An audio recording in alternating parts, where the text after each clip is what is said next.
Give me a second, friends. I am connecting to YouTube. There you go.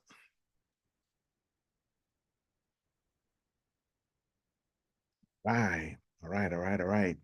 So now we are on YouTube. Let's share the PowerPoint.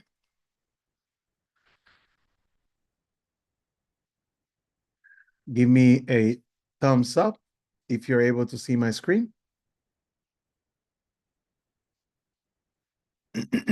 Okay, I got 13 thumbs up.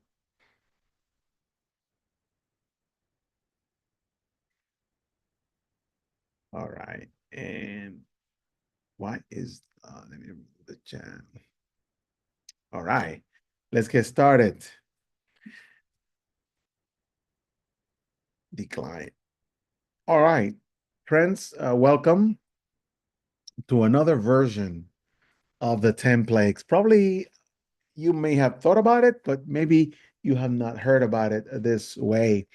I usually have an Egyptian costume, but today I'm wearing my Yankee hat because I'm in New York, but I'm showing you a picture when I was wearing an Egyptian costume.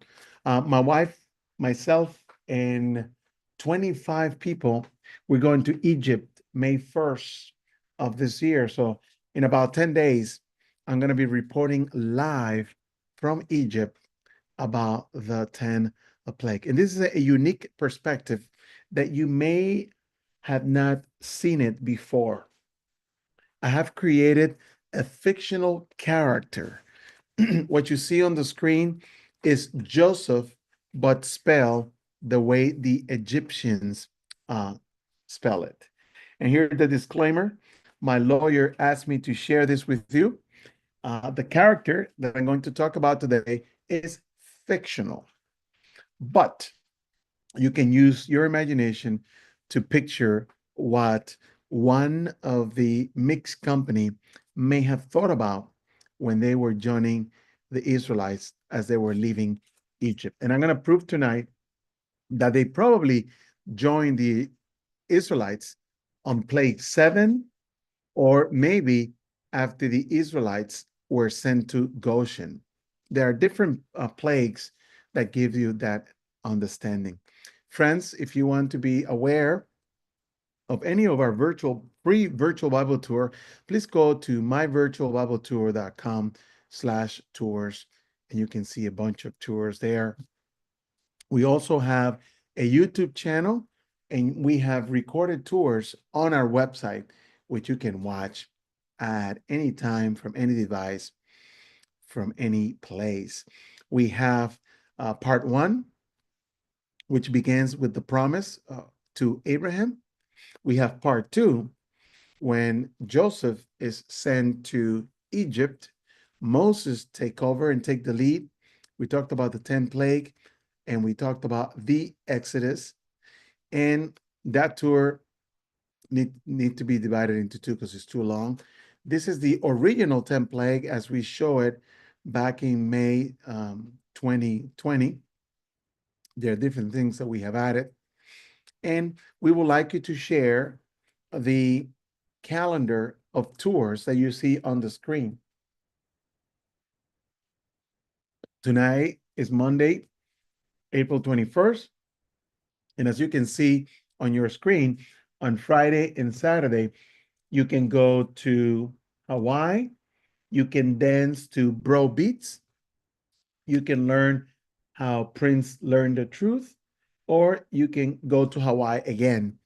We have Isaac Lopez from Hawaii reporting live from that beautiful island. And I believe there is a cruise going there in November in case you wanted to go to that cruise. Friend, this past Saturday, Jose and I had a Bible tour of the beautiful city of New York.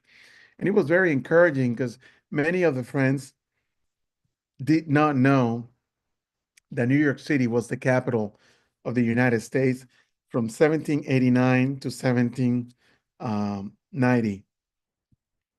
New York is considered the most historic site in the US, and it's also considered the birthplace of modern democracy. The first inauguration took place. What you're seeing right now there is George Washington being inaugurated, and that took place in Wall Street, where today there is a statue with George Washington standing his hand, and his hand probably being on top of the Bible as we see it today. This tour, which is also a virtual tour, connects New York City to a lot of the things that is happening around the world. It is an interesting city. You know where the term Broadway comes from. You understand that the city used to be called New Amsterdam, and then they were taken over by the British, and they changed it to New York, named after the Duke of New York. Another thing that surprised many of our guests is that New York City had more slaves than any other colony other than Charleston, South Carolina. Of course, New York City abolished slavery in 1827. And this is very refreshing because those who slave for God and have the reward of everlasting life enjoy a different type of slavery. So if you're in New York and you want a bus tour or you want a personal tour, feel free to contact us, and we are more happy to show you around. Some of the stops are the Grand Central Terminal, 9/11 Memorial. We also have the Tower of Freedom, Wall Street, the Brooklyn Bridge, and a lot more. So just to give you a preview, that in addition to your Bethel visit, you can also have a tourist trip and also learn about our history. Something that you should know is that we have a Greece trip, and I believe there are 2 or 4 seats left. Me and my wife, we're gonna go to Greece, and we're gonna go there October 27. So if you want to follow the footsteps of Paul, feel free to join us on this trip. And it's really a fascinating trip because we are taking an airplane, we're taking a bus, and we're also taking a cruise to hit all the area of this famous Bible land. So if you can travel and you love Bible history, then this is the trip for you. Can anybody help me read Daniel 8:8, please? Raise your hand and help me read Daniel. Card, Sister Carr or Brother Carr, or Sister Hernandez or Brother Hernandez. Brother Hernandez. Then the male goat exalted itself exceedingly, but as soon as it became mighty, the great horn was broken. Then 4 conspicuous horns came up instead of the one, toward the 4 winds of the heavens. Yeah. Yeah. This is connected This is to, connected to, there you go. It's connected to this beautiful guy who thought he was invincible. Yes, he represented the 2 horn.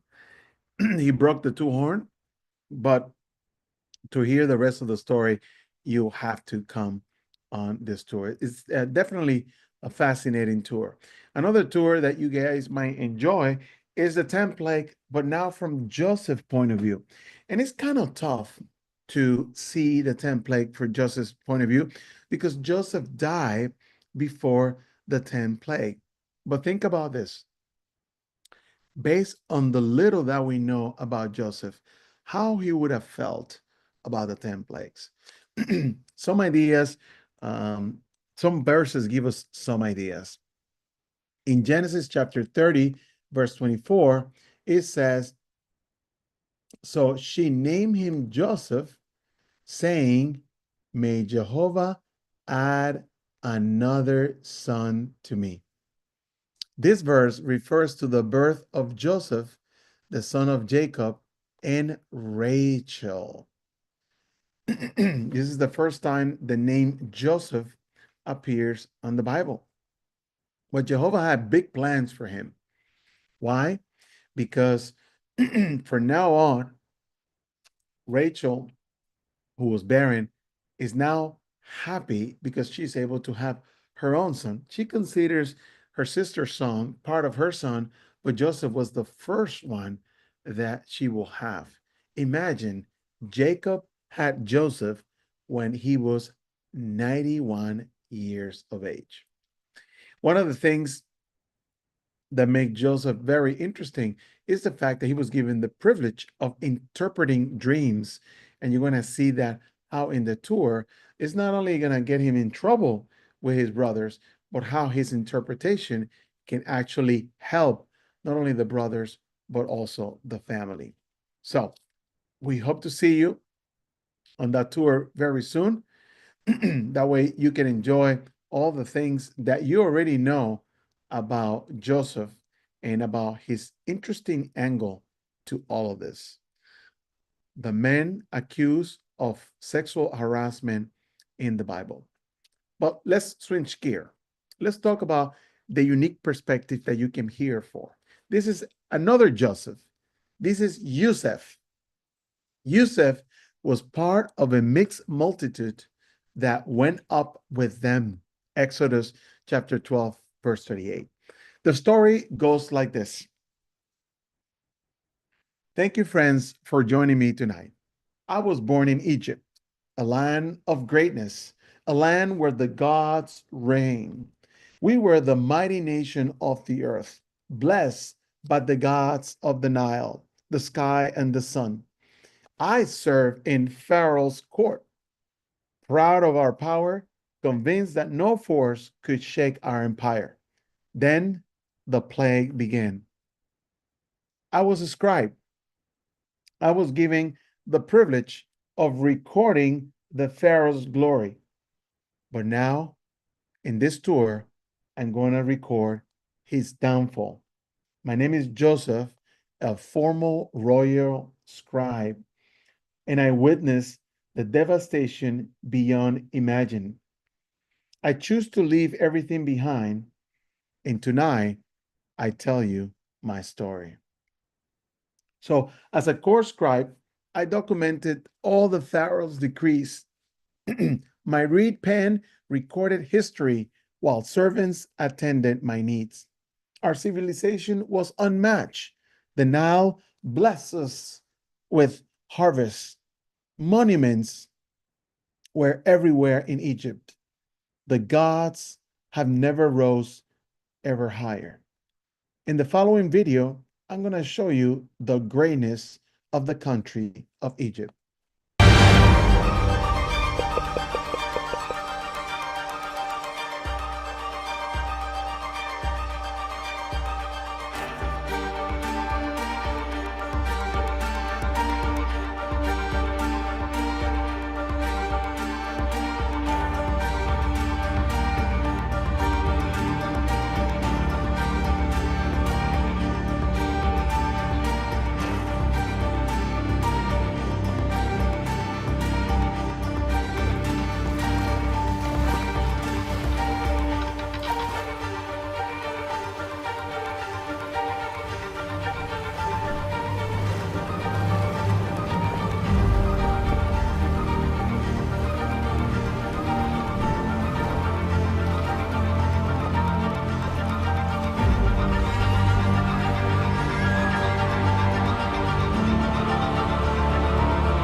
That was Egypt 3,500 years ago. I heard that the Bible book of Daniel and also the last book of the Bible, Revelation, had identified 8 kings. It was my surprise to see or learn that the first king was our nation, the Egyptians. Just an observation. The Watchtower of May 2020, the study article number 19, it identifies a world power not only because of the country GDP, which is the gross domestic product, but it also identifies it by two factors. One, they hated Jehovah, and two, they hated his people. God's own name is involved, and Egypt was the first one on the list. I witnessed how the Hebrew slave suffer. When I first met a Hebrew, there were our guests, there were our visitors, but all of a sudden they became slaves. Our Pharaoh became paranoid because their numbers were growing up, but I think they have other plans in their mind. Something else was bothering them. They thought that the Jews were going to take over, but not really, because they didn't have any experience fighting. I believe that the Egyptians will protect the Pharaoh. The Jews asked to be released. There was a confrontation between this guy named Moses and the Pharaoh. And the Pharaoh asked, "Who is Jehovah so I can let their people go?" I don't know Jehovah, and I'm not going to let their people go. I was convinced that there were no threat to us. But then things changed when the 10 plagues came. I realized that there was going to be a battle. But at first, the battle didn't make that much sense.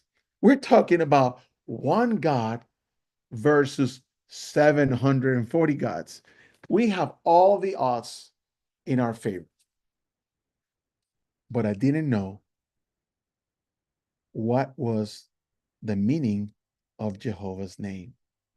When the first plague converted our worship Nile River into blood, denial and fear took over everyone. How was the first plague so powerful? How come the magic practicing priests were unable to stop it? Yes, they were able to mimic it, so we got more water converted into blood. The disaster was horrendous, the loss unmeasurable. But I was confused. If this was done by the gods of the Israelites, this was affecting them as well. It was not only affecting the Egyptians, it was affecting everyone. So, was this a lesson not only to the Egyptians, but also to the Israelites? I was confused. I didn't know what to do. I didn't know what to believe. But things got escalating. Things got worse. Not only do we have the Nile, then we have frogs. Who let the frogs out? It's the first time where we have seen frogs in the bed, bat, and beyond. Something that touched my heart was when all the animals started to die. I was confused. Not only do I have personal loss, but I also saw animals that represented Egyptian gods. I was concerned and I said, "What's happening to Pharaoh's leadership?" I started questioning whether I was with the right team. Then it came the breaking point. There was a point where Jehovah told everyone, "You have a choice. You can be with them or you can be with us." I noticed how prosperous the Israelites were in the city of Goshen. I have animals and things for myself. So Jehovah warned that on plague number 7, there was going to be a devastating hail. There was going to be locusts, and there was going to be impenetrable darkness.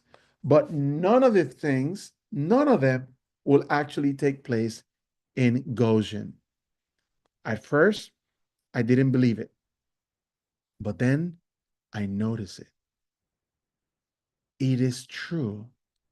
Jehovah God will protect his people, even against the most powerful Egyptian god.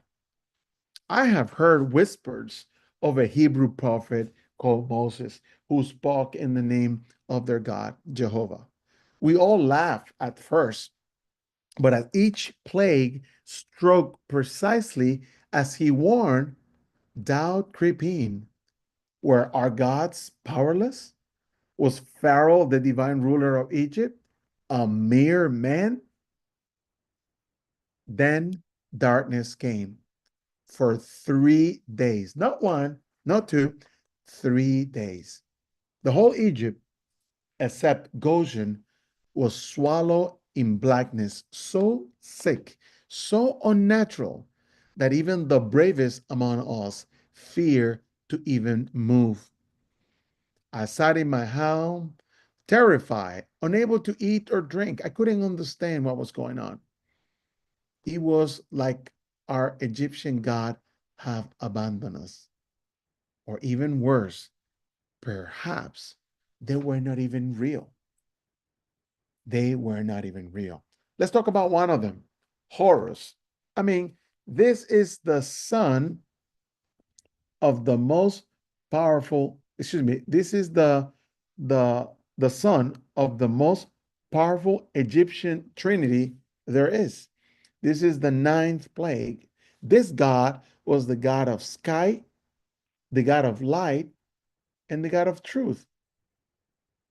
But did Jehovah turn the light on Horus, where the word Horus can also is the root word for horoscope or horizon? Let me explain what I mean. You see, Isis, which is the mother of health, was embarrassed on plague number 6 when they were having all this skin problem. Osiris was the god of the agriculture. He was supposed to protect the green vegetation from the locusts. And the sun, Horus, he was supposed to provide light for us. It looks more like Set was the one who went the darkness. But it wasn't Set himself, because Set is only controlling the night, while Horus is controlling the daytime. The fact that it was 3 days straight, it told me that Set could not be real. So the people that I've been worshiping, the people that I've been following were not true. And if they were true, then they were not good. They were no match to Jehovah. But the worst happened. The worst happened. And me and my family, we had to make a choice. What was that choice? Moses told Pharaoh, listen, 9 plagues have come in. There is one more. And this one will affect the firstborn of everyone. You have a choice. If you paint the door frame of your house with the blood of a ram, your house will pass over or will be protected. But if your house is not painted with that, your firstborn will die. And friends, let me explain something to you. The firstborn was something that our God needed to protect, because the Pharaoh was considered a god. So the son of a god needed to be protected. But I saw how the Pharaoh said to Moses, get out of my sight. I don't want to see you again. The next time I see you, I'm going to kill you. And that was the last time the Pharaoh saw Moses. Now, why did Jehovah choose a ram? It is interesting because the ram is actually the animal representation of the king of the gods, Amun Ra. Amun Ra, as you see there on the screen, he only have one job. His job was to preserve all of the firstborn of Egypt. And boy, did that go south very quickly. Amun Ra did nothing to preserve the Pharaoh's first son. In fact, he didn't do it for anyone. Only those who follows Jehovah's direction were able to protect the firstborn. So even Amun Ra was embarrassed. He was useless. Me and my house, we decided we are going to get on the side of Jehovah. And trust me, this was weird to me. I'm going to have to kill the animal that represents the biggest God there is, and I need to do it in front of my neighbors. And then that animal, he wouldn't die quietly. He will make all this noise, and everybody will be looking. But you know what? I didn't care. I was going to do what I needed to do to save for my family. I didn't understand it, and I protected my house from that. And that, ladies and gentlemen, that's where the term Passover. So when people say we're going to celebrate the Passover, they don't understand. You see, when you painted the door frame, the angel of death will come to your house. And if you notice you follow the instruction, it will pass over your house onto the next house. So when people talk about Passover, they have no idea what the history is behind. Give me 1 second.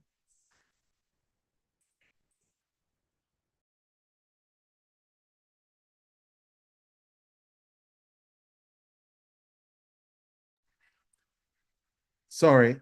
Sorry for that. Sorry about that. So this was the final frontier. This was the final conflict. I couldn't cover my ears of all the screaming that was happening on that night. It was a desperate decision, but I did it. And the reward was grateful. But now I needed to leave everything behind. And this was not easy. It is Nisan 14 of the year 1513 BCE. This meant salvation to all of us, not only Jehovah's people, but those who have put faith in him. We all march out of Egypt uninterrupted. Yes, the Pharaoh decided to chase after us at the last time, but it was no avail. I heard the Israelites say the following. Can anybody help me read Exodus chapter 12, verse 14? Can I get a reader? Let's invite the Nelson's family. Exodus chapter 12, verse 14. This day will serve as a memorial for you, and you must celebrate it as a festival to Jehovah throughout your generations. As a lasting statute, you should celebrate it. Thank you. Thank you. Oh, friends, nice and 14. That was not this Saturday, but the Saturday before. Yes, people still celebrate the salvation that Jehovah gave to the Israelites, but also to those who were in prison for all the lies that the Egyptians were telling us. What really touched my heart is that we were able to leave not empty handed. All the Egyptians were giving us gold, clothing, silver, and all the other stuff. We didn't have to fight for them or chase them. But the biggest memorial that have ever existed is the memorial of Jesus Christ, which also took place on Nisan 14. But this time, instead of a literal liberation, we're talking about a spiritual liberation because now we are free, not only in the literal sense, but also in the spiritual sense. And now we can call ourselves son of God. So we left and we're not afraid. We're happy. I made a decision which I completely did not understand. There was this column of cloud telling us where to walk. And at night, it was a column of fire. Then we heard rumbling on the floor. It was the Egyptian army. The Pharaoh, after he said, "You guys can go," he changed his mind and he went after us. And boy, was that a mistake. And that's when I realized, man, the 10 plague is not actually 10 plagues, because Jehovah humiliated the God that was represented by a serpent, and that was before the 10 plagues started.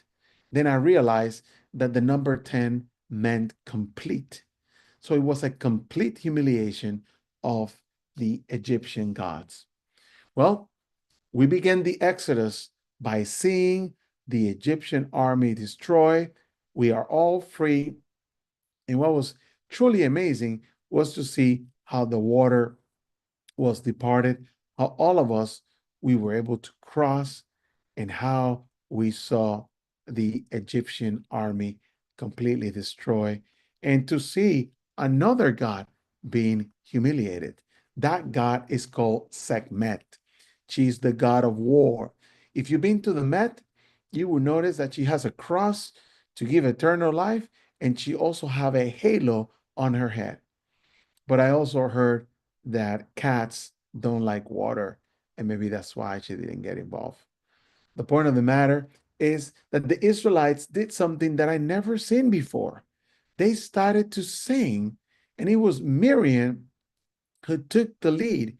I never noticed that she had a musical instrument. And once she started singing, man, that was the largest party ever. Everybody started singing. Everybody started taking instruments of music to play. It was a super, super happy time. I was happy that I made a decision. Even though I didn't fully understand what I was doing, I'm glad I was obedient. And now I am able to tell future generations of how to put faith in Jehovah. Leaving Egypt was definitely terrifying. The Red Sea stood before us, and Pharaoh's army was getting closer behind. But then, before my eyes, what appears to be an obstacle, it was no longer an obstacle. The Red Sea was completely parted. Walls of water on either side, a dry path in between. And I stepped forward. And with each step, I shed the weight of my past, of my idols, of all the falsehood, but I also left behind the fear. As I reached the other side, I looked back one last time. Egypt, the mighty empire, but now it had fallen. Its God has been silenced. Its army lay swallowed by the sea. I was no longer an Egyptian. I am now a free man. Now I live among Jehovah's people. I learn his ways, unlearning the falsehood of my past. The journey is not easy, but I have seen the power of the true God, and I am never, never, never looking back. Friends, I wanted to show you that at the Met, the art department had some artifacts which they have used for their artwork. You probably remember this picture from my book of Bible studies. And you will notice that at the Met, there is a wig with actual gold in it. And at first, it didn't make much sense until I realized that in Great Britain, the judges or anybody participating in the court have to wear a wig. And the United States used to do that until the other day when they stopped. So you can see how Egypt have influenced our lifetime all the way until our days. How about this one? The Egyptian cross, and how he has made it all the way to the Christian cross that we see today. Tutankhamun was his tomb was found in 1922. He's one of the most famous Egyptians, maybe because of the gold face. But it's interesting to us because we heard of him as Tutankhamun, but in reality, his name is King Tut. The following words, Ankh is the cross, and Amun for Amun Ra. So we keep learning and we never stop learning. Friends, if you ever visit the Met, if you ever visit the Louvre, if you ever visit the Brooklyn Museum, there are many other museums that can teach you about Egyptian culture and also can teach you about how Jehovah freed his people from Egypt and how this museum will have artifacts for you to look at. In about 10 days, my wife and I will be there. I'm going to be sharing with you our daily food and drink offerings. I also I'm going to go to the first pyramid located in 1913 is the pyramid of Saqqara, appears to be one of the oldest pyramid, and the pyramid that probably Abraham and Jacob may have seen. The picture that you see on the screen are actual stones of that pyramid that were transported to the US for all the visitors to see it. Friends, we have come to the end of the tour. Thank you very much for joining me tonight. I'm going to end the tour a little bit quicker than normal because of my commitment to fly tomorrow back to Florida. I hope this tour was entertaining. I hope you learned a thing or two. If you are in New York City, we conduct tours at the Met. We have so far 3 tours: the 10 Plague of Egypt, when in Rome, and around the world from Adam to Jesus. And as I mentioned earlier, we have a trip to Egypt on May the 1st to the 11th. We're going to Greece on October 26th to November the 7th. And we're going to Punta Cana, Dominican Republic on November the 24th. So if you want to escape the cold and go to a Caribbean island and you want to do it with family, you are invited to do so. The tour that you're seeing right now is being recorded and it will be available on our YouTube channel by the end of the tour. Thank you very much, friends, for your support. Feel free to send me an email and let me know what type of tours you would like to me to prepare. I'll be more than happy to do that for you. So I'm going to stop the share